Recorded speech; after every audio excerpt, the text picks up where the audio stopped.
he was having hot flashes and sleeping all day, and he couldn't perform for his wife because, you need the testosterone to, get added attention. You know what I'm talking about, right? He couldn't do that. He couldn't do any of that. And he said, so the best day of his life actually was when he got fired from his job. And he said that's when he started regaining his sanity. Now, the interesting thing was that the kicker for me, the thing that she showed me that really made me determined to keep moving forward was and he didn't even know he was giving me this lesson at the time. He just thought we were just talking, but I was sitting there kind of like, damn, I don't want to end up like that. And he comes downstairs and he shows me this big basket of pills that he has to take just to keep his body, his chemicals balanced and his mind right after going through this ordeal of dealing with the stress of racism on the job. So yes, racism will drive you crazy. Racism will kill you.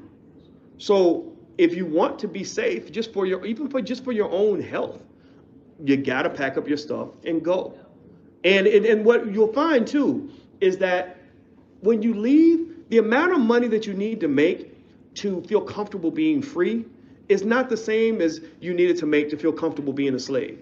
Right? You'll find, like, let's say you leave your job and you were making 70,000 or something like that, and then you go off and you're doing your own thing and you're pulling in, you pull 30,000 this year or whatever.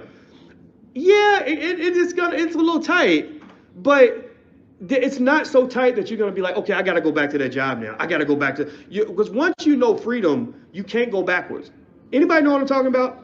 How many of you, seriously, once you know freedom, you can't go back, right?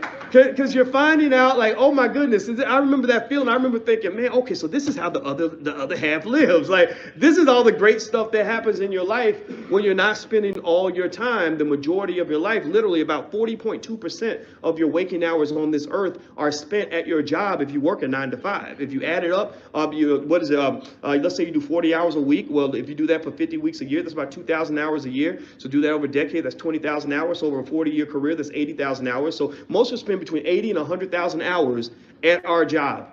So when you're free from that, you literally have another 80 to 100,000 hours, which is almost like living to 150 years old. You have an extra 80 to 100,000 hours that you get to spend with your kids. An extra 80 to 100,000 hours where you get to have conversations with your parents before they get old and they die, right? Another 80 to 100,000 hours you get to spend traveling and living life and doing the things that you always wanted to do. That's the real reward. The money is not bad. Like, once you figure out how to make the money, that'll be like a nice icing on the cake. So once I started making more money, it was like, yeah, this is what's up. This is cool, right? But the money is not what you'll enjoy the most about the freedom. It's the freedom itself is the reward. And I'm not kidding. That was my journey. That was my experience. And I had a special lesson on this week. Yesterday morning, I woke up, I looked at my phone, and I had a text message from my father. He sent a text message to me, my brother, and my sister, and he said, your Uncle Charles was killed last night in a car crash. And I was looking at the text, and you get a message and it just doesn't seem real. And I was like, am I really reading this? Like, I'm just staring at like this doesn't even seem real. And my Uncle Charles, and we were very much alike. He was my one relative. There were two men that I knew when I was a baby, not including my father. He wasn't around. But my two uncles, and both of them, he's the last uncle left. The other one died in 2012 from typical black male problems. He had a typical struggling black male life.